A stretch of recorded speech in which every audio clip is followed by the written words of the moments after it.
What are the next steps that Bear Bachmeier needs to take as BYU starting quarterback? Well, head coach Kalani Sitake has a few ideas, and he shared them earlier this week.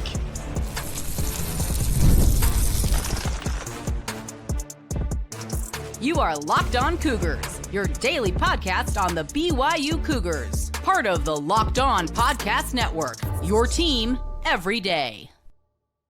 What's up, everybody? Welcome into Locked On Cougars, your daily podcast focused on the BYU Cougars. I'm Jake Hatch, executive producer of the KSL Sports Zone in Salt Lake City, Utah, and a 14-year credentialed media member at BYU. I am your resident expert and insider, your host here on this podcast, and as always, thank you for making Locked On Cougars your first listen of the day. All right.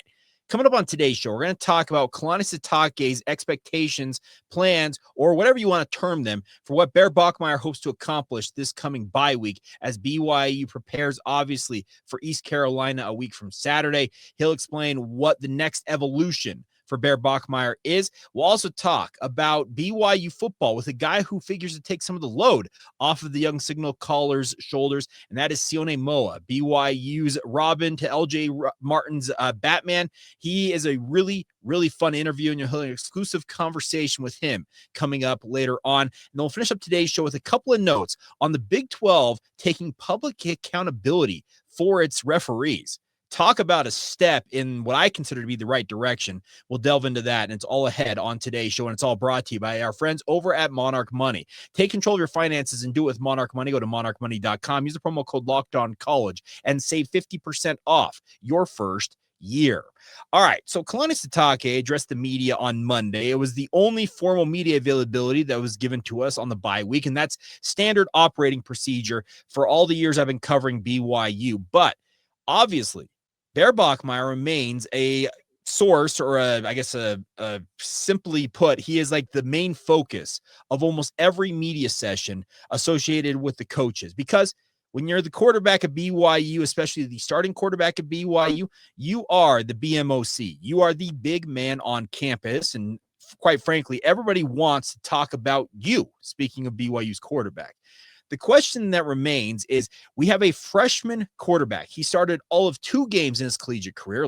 This time last year, he was a high school quarterback, and he has been taking positive steps in the right direction through the first 2 games. But with a bye week now to kind of be able to step back a little bit, look at the film, understand where he is at right now, and then looking forward, well, what are the next things that he needs to work on? Well, one of the things I think a lot of Cougar fans are interested in is when he's going to really be able to attack downfield. And I think it's kind of funny that we don't consider him being able to attack downfield, because in the Stanford game alone, he had a couple of deep shots, one of which didn't miss by much, but a couple other ones very much were on point. There was one in particular, a play action pass late in the game to Chase Roberts that absolutely was a dime thrown by Bear Bachmeier. But the question that I believe it was Mitch Harper asked this question during media availability this week was to ask Kalani Sitake about the downfield passing attack and what he hopes and expects BYU to be able to do to kind of facilitate, I guess, him, speaking of Bear Bachmeier, being better at throwing the ball down the field, because it's been a staple of Aaron Roderick's offense. Well, here's what Kalani Sitake had to say about that very topic and what he hopes to accomplish this week alone as they begin preparations for East Carolina a week from Saturday. Yeah, I think we're working towards that. I mean, I think looking at the game, the entirety of the game, the feel, I felt like Bear made some really good decisions. We also made some safe decisions, and that's okay. You know, we don't anticipate putting it all on him. And so having the defense that we have and understanding the game, the run game that we have with LJ and Sione, and what the O-line likes to do, I mean, we'll put all those things into play. But when we get towards the next phase, I think the more comfortable Bear gets with this offense, and even in game situations and these type of environments, is going to be really good for him.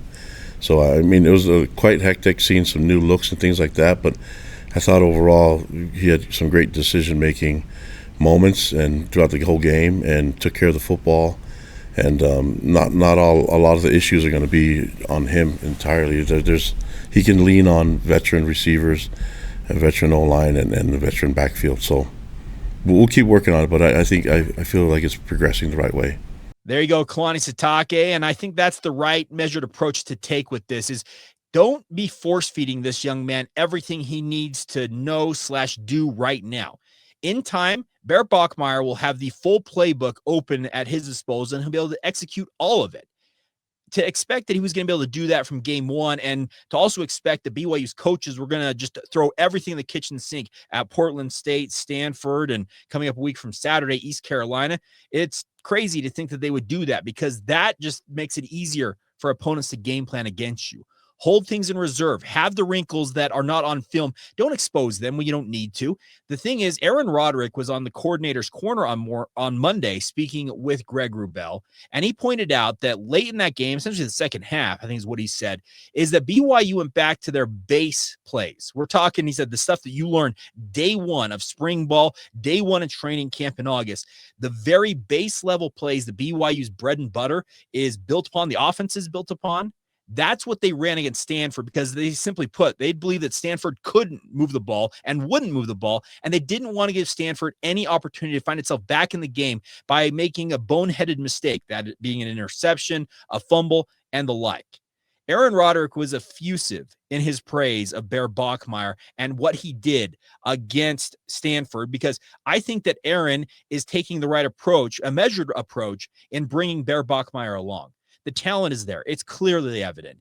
Him running over that linebacker from Stanford to score that first touchdown for BYU told you everything you need to know about this young man as a competitor. He is an absolute dog, to use that expression, out there on the field. And I love the fact that he loves playing the game of football, and he plays it with a little bit of a reckless abandon. Is that good for his long-term health? You can debate that if you want. But I think the bigger point to be made here is that Bear, he understands that he is on track to become a really good quarterback, and it's going to be coming sooner than I think many of us might expect. But also at the same time, I asked Kalani Sitake if there are things they can do in practice, because practice reps and game reps are two very different things. But I asked the question, is there anything that BYU can do in a practice setting to facilitate the development of Bear Bachmeier as a quarterback? And here's what he had to say about that. Well, we didn't really hit him in practice, but he ran a guy over to get in the end zone. So, I mean, the practice has to be actually realistic to what he can do and what he's capable of doing, what he wants to do. And so we'll practice the right things, make sure we get him in the right position, make sure that we have the right protection so he's not getting hit in the back when no one's even blocking edge rusher. So that'll help, but those things we don't really need much attention from him. Those are things we just need to have all the other 10 guys doing their job. And if we can do that, it'll help him out a lot. And I just talked about a veteran receiver group with a lot of talent, tight end room, O-line and backfield. So I think everybody else needs to step up a little bit more and make it an easier and a quicker transition for Bear. I think what I took away from that answer is that they are trying to recreate game-like environments, but quite literally, you can't do it until you're in the stadium, the fans are in the stands, and the lights are on. That, simply put, you can't replicate game-like scenarios in practice. And I understand that, but there are obviously things that BYU will work on this week in practice. Aaron Roderick said it on Monday as well, that so today, yesterday and today, Tuesday and Wednesday, they were going to be approaching it as if it was a game week. Heavy practices, full pads, and any of you who don't know the background on how BYU goes about things, Mondays are essentially a walkthrough. Tuesday is what they call install day. It is the heaviest practice of the week. Full pads, longest practice, going full contact in certain circumstances, and it is to get you ready for what you're going to face coming up on the weekend. Wednesday, they taper off a little bit, and then Thursday, it's essentially a walkthrough once again, and then Friday, obviously, is meetings, making sure you have your feet up, and then getting ready for Saturday and doing the thing, speaking of playing the game, that really matters. I like the way the BYU is approaching this. They're doing their absolute best to make sure that Bear Bachmeier is in a position to succeed. And I am absolutely enthralled with this young man's potential, his upside. And I think before long, we're going to see number 47 being talked about, not by just Cougar Nation, but by the nation at large, because A, he wears a unique number, and B, he's got the game to back it up. All right, coming up next, we're going to talk BYU football with a guy who is figuring to play a prominent role alongside Bear Bachmeier in that offensive backfield. I call him the Robin to LJ Martin's Batman, but it doesn't mean he's any less valuable to the BYU football program. He is Sione Moa, and we have an exclusive conversation with him coming up next right here on Locked On Cougars. Today's show is brought to you by our friends over at Mazda. Now, Mazda is crafting cars for those who want to do more than simply move. And the best part is it delivers confidence with every ride with more IIHS Top Safety Pick Plus awards than anybody else as of August 2025. From footwork to breathwork, athletes sweat all of the details. Mazda brings the same intention to how they craft every model of every vehicle that they own. You can make everyday drives like anything but, from smooth handling to intuitive controls. And with all-wheel drive standard in most every crossover SUV, you can drive with confidence through almost every season. Like our players, we sweat every detail because when you make every move count, impossible becomes irrelevant. It's all courtesy of your friends over at Mazda, where they say you can move and be moved. Today's show is also brought to you by our friends over at DoorDash. Now, if you are a DoorDash fan, this is the opportunity for you guys because it's almost the weekend. It's time to look back and crown this week's MVP who delivered, and it's powered by our friends at DoorDash. Just like you can win every Saturday with DoorDash Streak, saving more every time you order, these players deliver when it mattered most. Let's break it down. For the BYU Cougars this week, we are picking LJ Martin. He has had back-to-back 100-yard performances, and without his efforts in the ground game, BYU, simply put, isn't where it's at today, and I absolutely love how he's done this. He is looking like the bell cow back we've been hoping the BYU was going to have when he arrived on campus, and the best part is he's come through, no hesitation and no delay. And if you're watching week after week, that performance is not just a fluke. LJ is on a streak. And just like LJ delivered for BYU, DoorDash delivers on your Saturdays. DoorDash Streaks, you can save every Saturday that you order. Stack it up all season long. You can save up to $250, including $100 in DoorDash credits, my friends. Order this Saturday. Keep the streak alive. Fuel your game day only with DoorDash. Terms apply. And the promo period lasts through 11/18. But once again, get started with our friends over at DoorDash. Thank you once again for making Locked On Cougars your first listen of the day. Hope you all have had a fantastic day out there in Cougar Nation. Feels like this is becoming like a daily thing when I shout out listeners of this podcast, and I've got to find this here. If I apologize if I take a minute to find it, but the thing I love about you out there in Cougar Nation is your guys' support of this podcast is appreciated. I don't know how much more it can be appreciated than I already expressed, but the thing I really do appreciate is that there are Cougar fans literally listening everywhere, and I cannot find the name here, so I apologize. I will find it, and I will make sure I shout it out next time. But the bigger point to be made is that everybody that supports this podcast, you are truly appreciated. I appreciate the feedback I get, good, bad, or indifferent, because it helps me become a better host. And the most important thing you can do right now, like, subscribe, rate, and review. That's all I'm going to ask for you guys when it comes to this podcast. And I thank you guys for your support in advance. All right, let's talk BYU football, and let's do it with a guy that I think has really burst onto the scene, and that's Sione Moa. Now, last year had some really, really impressive performances. A guy who was a walk-on from the Inland Empire area of Southern California. How does that sound familiar? Oh, yeah, wait. Jamal Williams, Tyler Algier, those guys were ringing a bell? Well, Sione Moa is from the same general area as those two running backs, and the best part is he has really emerged into a major force for the BYU offense, and I wanted to catch up with him and talk about his play on the field, but more importantly, his background, why he does what he does, and where he's really improved the most as a football player. So without further ado, I'm going to get out of the way, and we're going to talk with Sione Moa right here on Locked On Cougars. You have an interesting background. You're a walk-on with this football program, but you've kind of found a way to really make a role for yourself. How's the journey been overall? It's actually been. Sorry, he's distracting me right now. LJ knows all about LJ. this. He's done this. You want in on this? Put the water bottle down, bro. Sorry, can you repeat the question? No, all good. I wanted to ask you, in terms of your journey here at BYU, because you're playing alongside a guy like this, what's it been like? It's been good. LJ, really, when I first got in here, he really showed me the ropes. Like, he was here for a year before I came in. So him and Hinckley and Miles and Enoch, all those guys were great mentors for me. And so that really helped me as a running back. Overall, though, my focus kind of went down to special teams because I had great running backs like LJ and Falau and all them in front of me. So I had to get somewhere on the field somehow.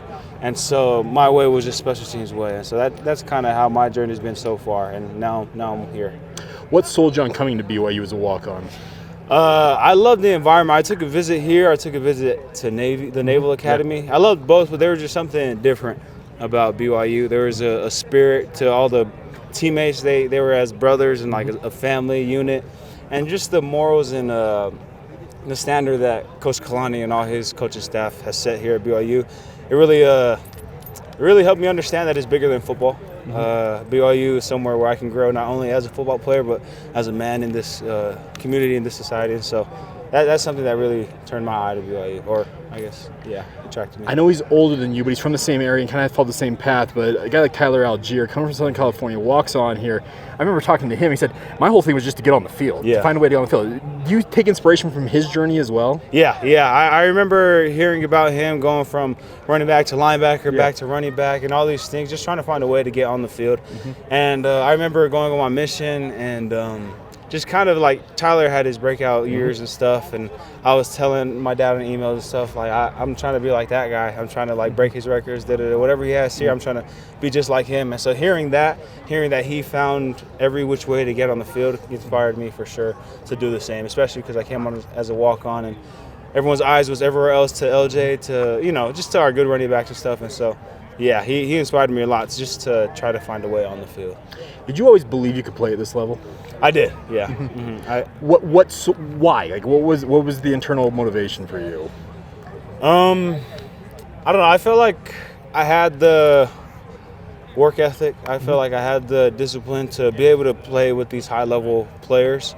I was a little overlooked in high school, and so it kind of brought a little bit of self-doubt to me, but my parents and a lot of other mentors in my life helped me to gain more confidence in myself. And so as time went on, I continued to believe in myself and, made it here. So, what's it been like playing with this team over the last 2 seasons, I guess, especially going into this year? It was pretty surreal in the first year, like coming in and, I'm teammates with Tyler Batty. I'm teammates with Jack Kelly, Isaiah Glasgow, all these guys. It was pretty surreal to me because, I've seen these guys on TV and stuff like that. And so coming in and them taking me in as their little brother and really teaching me the ways here at BYU or just Division I college football, it really helped me out a lot. And so it's been fun. These guys, they made my journey a lot more easier, just taking me in as a brother. So, what's it been like playing in the Big 12? Oh, it's amazing. I grew up in California. I watched the Pac-12, UCLA, USC, all those guys. And then moving here to Utah, I got more familiar with BYU and stuff, and then watching more conferences and whatnot. And just when I played my first Big 12 game, it was different from high school ball. Okay. Is what I had to, a lot different from high school ball. And so it's pretty fun playing in a big conference like this. And so, what do you like most about the running back position at BYU? I love our coach. I love Harvey? Coach Harvey. Yeah. Him being the second all-time leading rusher, him having a lot of knowledge to share with us. I know that if I could just go back to the basics of what he taught us and stuff, just he's been here, he's done this, he's done that, and so just being able to have that experience in our running back room is awesome to have. What's it like with a guy like Bear Bachmeier back there alongside you? I love him. He's a young kid. He's still growing as a young man and stuff too. But it's been awesome to see him take on that leadership role, especially as QB1, and trying his best to lead the offense to more wins. And he's a fun guy. Yeah, he may seem quiet, maybe he doesn't. I don't know. When I first met him, I thought he was a little quiet, but when you get to know him, he's a fun dude, and so it's awesome to have him around. What is the most unique thing about him as a player, in your opinion? Ooh. Aside from his number. Well, that in and of itself is one thing. I've never seen a number 47 at quarterback, but I love how he takes pride in his running abilities and stuff. He's not afraid to lower his shoulder, go north and south if he needs to. Obviously, we want him to throw long bombs to JoJo and Chase and all those guys, but just him being willing to do whatever he can to to get those yards for us or do whatever it can so we can be successful as an offense. It's really caught my eye. So I want to ask you about a similar question. Like, what do you take pride in most in terms of your game? I honestly the same thing. I feel like I grew up just running north and south when I'm on the football field. Adrian Peterson, he was my favorite running back all time growing up. And he's north and south. Yeah, he's north and south. And so I try my best. I don't have the speed and agility like LJ and all those guys, but I feel like I'm pretty well versed in just running, just lowering my shoulder and running. So that's something that I take pride in my game. What do you like most about playing at Lavelle Edwards Stadium? The environment. There's no other environment that I've been to so far. Obviously, I've only been here like a year. Sure. But nothing compares to what we have here at Lavelle Edwards. The student section, just the fans in general. Everyone is there for us to support us. Not like Coach mentioned on Saturday, it was like 55-0 and people were still in the stands supporting us. And so that's awesome to see that they're not here just for the game, but they're here because they love us and they're here to support us. And just because of that, the environment in Lavelle Edwards is amazing. Last thing for me is the BYU experience is different for everybody, but what's yours been like overall? People have a lot to say about BYU. I personally, I love it. I love the diversity. A lot of us boys come from different backgrounds, different cultures, and so being able to learn and get to know all my teammates and all my brothers and learn of their background and where they came from and stuff like that. It's been awesome to feel that people have similar journeys as me, and people have different journeys, but they still put in that work to get where we are today. And so that's been my favorite thing about BYU. Even I gray shirted right when I came home from my mission. Yep. And so aside from that, I was barely with the football teams, but just being on campus and stuff, all the students and stuff are the same thing. People have their own different backgrounds, different cultures, but we're all here supporting each other because we all have the same goal in mind. And so that's been awesome to see here at BYU. There you have it, Sione Moa, and a big thank you to him for taking the time. And I got to admit, I did not expect to have that long of a conversation with him, but that in-depth of a conversation either. And I absolutely appreciate his insights. And you can tell this is a kid who's got a really, really smart head on his shoulders. But more importantly than that, he's got a good family surrounding him. You can tell that he plays for his family. He tries to represent the Moa last name with dignity, with respect, and more importantly, with stellar play on the gridiron. And Sione, I call him the Robin to LJ Martin's Batman, but like I mentioned, it doesn't make him any less valuable to BYU. He is very capable of being a bell cow back in his own right, and BYU's success, I think, as a team this year is going to go through that ground game. I expect that LJ Martin, he's already off to an incredible start, is easily going to surpass 1,000 yards if he stays healthy. And I believe that Sione Moa, right alongside him, is capable of at least 500-plus yards rushing as well. I believe that 1-2 tandem could be the best in the league, truthfully. And I really do appreciate, once again, Sione taking the time, and a big thank you to him and his family for doing what they do for BYU. It's really cool to get to know him a little better. And I know that Cougar Nation, you guys like to get to know these players just as much as I do. And really do think that this is a guy that is going to impress folks the longer he plays in a BYU uniform. All right. Coming up next, though, I've got a couple of thoughts on a couple of different topics involving national college football, but also bringing it closer to home in the Big 12 and to BYU, one of which involves referees and accountability. The other is that, thing called the AP poll that apparently is blown up this week. And let's just put it this way. It has caused quite a furor or a kerfuffle online, and I'm going to explain my thoughts on both of those as well as a couple of other topics. It's all ahead coming up next right here on Locked On Cougars.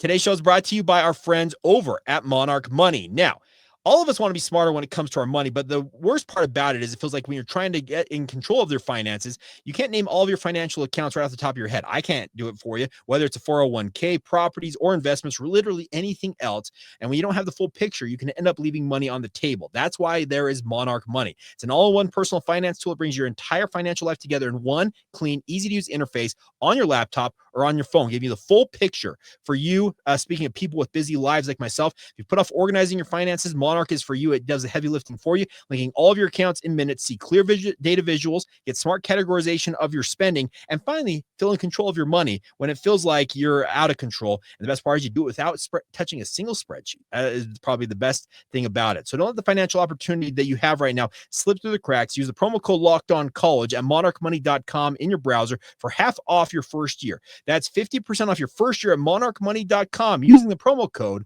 LOCKEDONCollege.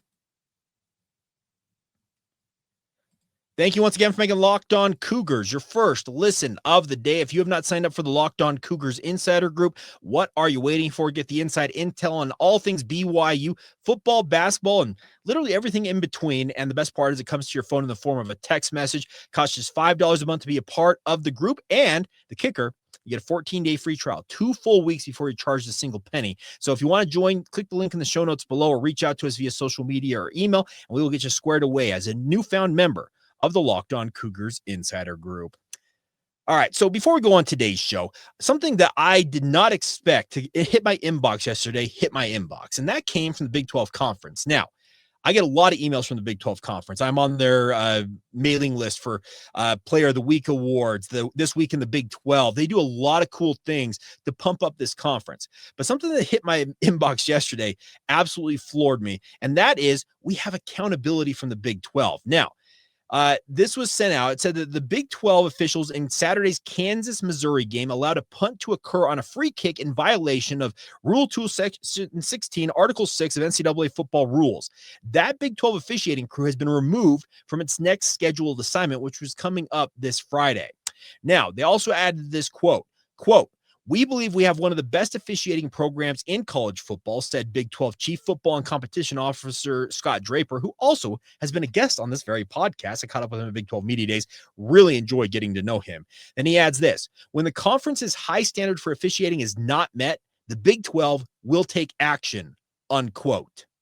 Folks, that is public accountability for people, speaking of officials, who affect the outcome of games or could affect the outcome of games. When they screw up, they need to be held publicly accountable, and the Big 12 is doing just that. The reason I bring this up is because I watch a lot of sports. Many of you know that I work in sports radio in my day job. I cover the NBA, the NFL. I do a Major League Soccer coverage for Real Salt Lake. And beyond BYU and college football, I'm a sports fan at heart. If there is one thing that irks me beyond belief, it is when officials who are paid to get the rules right and to officiate whatever game, contest, or sport they have obviously jurisdiction over, get it wrong. And the fact that we have pretty much no accountability for that. Now, I'm not saying that they need to be publicly flogged or anything like that when they screw up, because mistakes happen. It's human nature to err.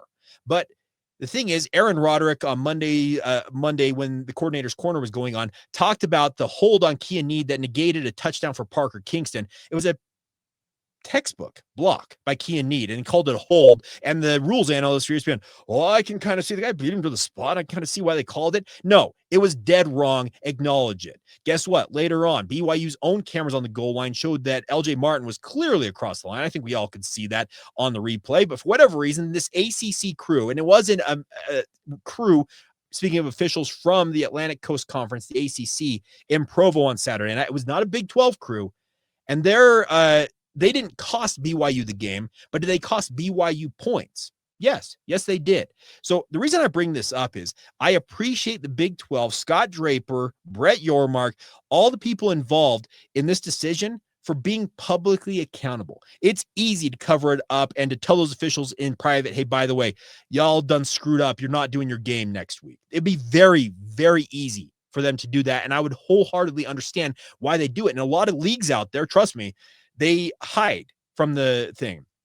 The last 2-minute report in the NBA infuriates people more than anything else, because they say that they screwed up calls, but there's no, like I said, accountability or anything associated with it other than the NBA saying, yeah, that call got screwed up or that call was actually right. The bigger point is I appreciate the Big 12 taking A, action, and B, having accountability for their officials. I think we can all acknowledge that. When mistakes happen, and some are more egregious than others, because like I said, this one they believed was absolutely egregious. They violated the rules of NCAA football. So they're being punished as such. And while you may say, well, it's taking money out of these officials' pockets, well, guess what? They screwed up. They need to be better, and they should learn from this, and in theory, should be better officials going forward, and thereby making sure that the games, the integrity of said contests, are ultimately held to the highest standard possible. I appreciate all of that. The other thing I wanted to talk about before we go on today's show is the AP poll nonsense that's been going on. We have an AP voter that voted, and after USF upset Florida, somehow moved the Florida Gators from number 16 in the poll to number 14 in said poll, while not ranking the USF Bulls, who pulled off that upset in the swamp, if I've got it right. The biggest deal is that if you're going to be an AP voter, I know it's tough to watch every game. I know it's tough to consume all the sports media content that us as sports media professionals are supposed to do because, A, I'm in the space. But if you're going to go on, I don't even if she was on a live stream, on a Zoom or whatever, and essentially say, I don't really want to get into how I go about this, but does it really matter in the end? You know what? It may not matter in the end because the college football playoff rankings are what ultimately matter in this day and age of college football, because those are the rankings that ultimately determine your fate in the postseason. But they are still a talking point. And if you're not going to do the job to the absolute best of your ability, get out. I've been very quiet about this. I revealed it on social media yesterday. I have been nominated twice to be an AP voter, both in football and basketball. Now, it hasn't worked out either time for various reasons, and I hope at some point I would love to be an AP voter. Would it come with all kinds of vitriol being thrown in my face? And if I were to screw up, I'd be facing a public backlash? Absolutely. But I would embrace it. I love the fact that you get a chance, speaking of these AP voters, to have a say in the national conversation we have in college football. But I add this: if you're not going to do the job right, why are you doing the job at all? And that may sound harsh, that may sound heavy-handed coming from myself, but you got to do better. I'm speaking across the board. There's a lot of AP voters out there who do the job admirably. I really do appreciate their efforts, because a lot of them, when they're beat reporters in particular, they're covering one team in particular, or maybe two teams tops, and to be able to keep track of 130 or 136 teams now at the FBS level on any given Saturday, that can be very tough to do, but you've got to put in the time and the effort. You can't simply look at box scores. You can't go to bed early. You can't just half what it and expect it's going to work out. It's a public poll, and your votes, they, like I said, craft national narratives. And I'm speaking from the Big 12 perspective. It cost BYU in many respects an opportunity maybe at a college football playoff berth last year because they took so long to get into the poll. Now, BYU hurt itself by 2 late season losses. I can also acknowledge that fact. Losing to Kansas, that's unforgivable if you want to play in the college football playoff. You just simply put couldn't lose that game, and you came essentially a handful of plays away from getting out of there. You put together a pretty monumental comeback attempt at Arizona State that also would have given you the chance to play in the college football playoff, or at least play in the Big 12 title game with a chance at playing in the college football playoff. But at the same time, these AP voters, they've got to do better. They should do better. And I hope that the backlash, if you want to call it that, or at least the public reckoning we're having right now, which is kind of crazy. I don't think it's ever been this crazy. I hope it has a net positive impact on the sport. And these AP voters, they're better for it. Am I holding my breath it's going to happen? No, because history suggests, once again, that human error is always going to be a part of this. And there are going to be people who half this and expect to be rewarded and rest on their laurels, but people are getting called out. And it may not be pretty, it may not be fun, but if you're not going to do the job the right way, why in the heck are you doing it? It's a status symbol? Great. It can be a status symbol, but you need to do the job. You've got to put the work in. You got to put the time in. I know certain individual voters in the AP poll personally, and the ones that I know are doing the job the right way. And I appreciate that. But there's a handful more out there, if not more than that, that they're not doing the job, at least from my vantage point as a podcaster and a sports fan, a college football fan junkie at heart, a sicko, if you want to call it that. They're not going to do the job the right way. Take their vote away and find people who will do it. I'll publicly say I want to be an AP voter. I absolutely would embrace doing it. Would it take a lot of time to make sure I get it right? Absolutely. But I would love nothing more than to have that honor. And I hope at some point in my career, I get that opportunity. Who knows if it ultimately comes to fruition? Because as I said, I've been up for the chance to do it both in the AP's college football poll and the basketball poll, and it hasn't worked out yet. Maybe at some point I get that opportunity, and I will just say it right now on the record. I would put in the time, I would put in the work, and I would embrace everything that is about it. And some of these people that aren't doing that, you know what? They probably deserve to have a little, backlash coming their way. All right, I will step off the soapbox now, but as always, thank you, truthfully, for all y'all's support. I cannot thank you guys enough for being with us every single day.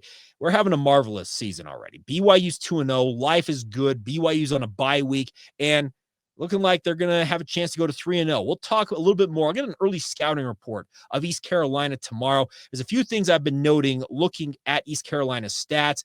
They throw the ball a lot, and we'll dig into that on tomorrow's podcast. We're also going to probably push the mailbag. If you're a Locked On Cougars Insider Group member, we'll push that up a day as well and get to your questions so that we maybe have 2 days to answer the questions if as many come in as I expect. But as always, truthfully, thank you for your support of the podcast. Please continue to subscribe, rate, and review. Share it with your family and friends. And as always, come back tomorrow and be an everydayer with us right here on the Locked On Cougars podcast.